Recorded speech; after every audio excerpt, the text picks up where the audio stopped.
would like to be in touch with a lot of different loving energies from the other side.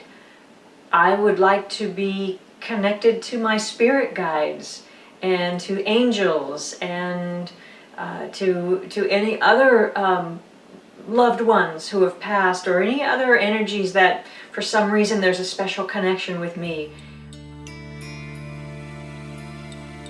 I recently started a meditation practice, and I am one of these people who never meditated before. I always thought it was a great idea, and I thought people who did it every day were really cool for being able to incorporate that practice into their lives.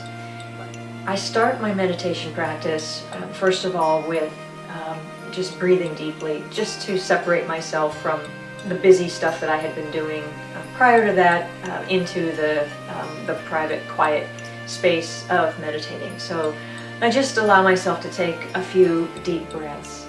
And then I begin to focus on protection. And I think about the white light coming down and surrounding my entire body and protecting me from any kind of negative energy out there, and really focusing on loving, healing energy all around me. Next, I focus on stillness. And I try to get my mind to be still and to relax and to let go of the busy thoughts about things that need to be done and conversations that need to be had and things like that. And then I focus on receptivity. And that's the part where I am hoping it will carry with me through my entire day. So I focus on just being able to be more heightened, more sensitive, and more in tune to all my senses, including psychic senses. I begin my practice with so much passion and determination, just jumping in with both feet, and then I noticed something that, I guess because this is a growth process, you could call it growing pains. I noticed a couple of things. First of all, I noticed impatience, that there was this sense of, I've been doing this now and I'm really devoted to it. Why aren't I getting more things from it? How come I'm not getting more messages or more insights? The answer to that is really easy to arrive at. So I told myself, this is a process, and it takes practice, and it involves work, and it takes time. The second thing that I noticed was self-doubt. And that's where you start to get that nagging voice in the back of your mind that is probably really coming from other people, or what you think other people are going to say or are saying. And that is, you're just making all this up. You're just going kind of getting a little obsessed. This is just your way of dealing with grief.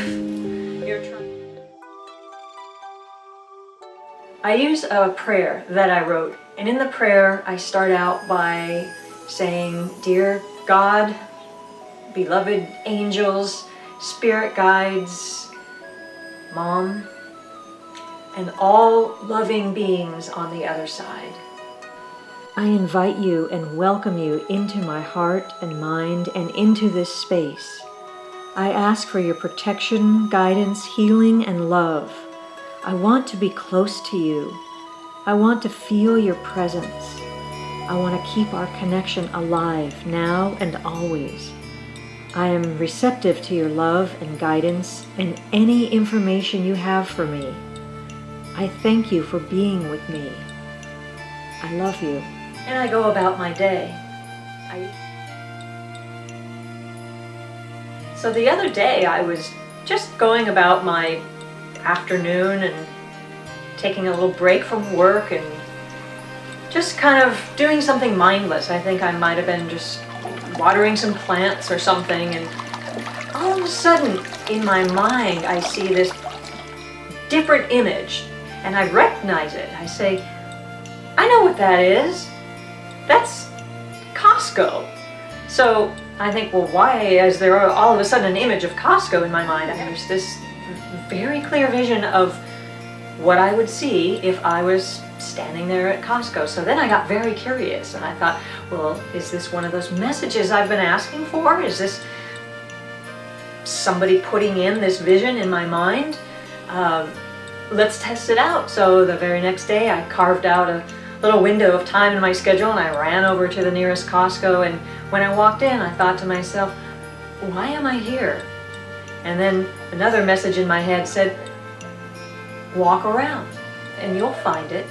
I thought, okay, well, all right, that's what I'll do. That's what I'm here for, so I'm gonna walk around. And I actually found 4 things that I would have otherwise not found. And a couple of those things are things that I've looked for in other places and hadn't been able to find before and just sort of gave up.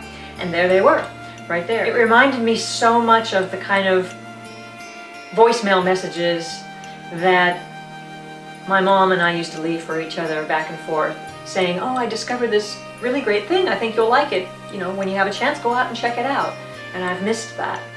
And I would love it if I could continue to get that from the other side.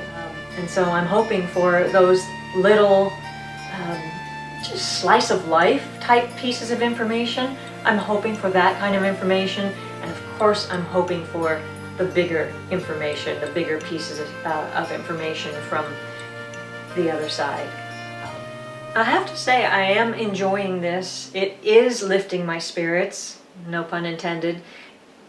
It does help with grief. It makes me feel better, not only about the grief that I've been experiencing, but it just makes me feel better about life and about the future. It does put me in a better frame of mind. It makes me feel healthier, more balanced and grounded, and at the same time more focused and able to get things done and able to produce and create. And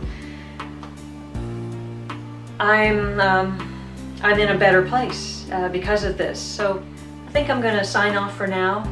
I wish you well, and I will see you in the next video diary episode. Bye-bye.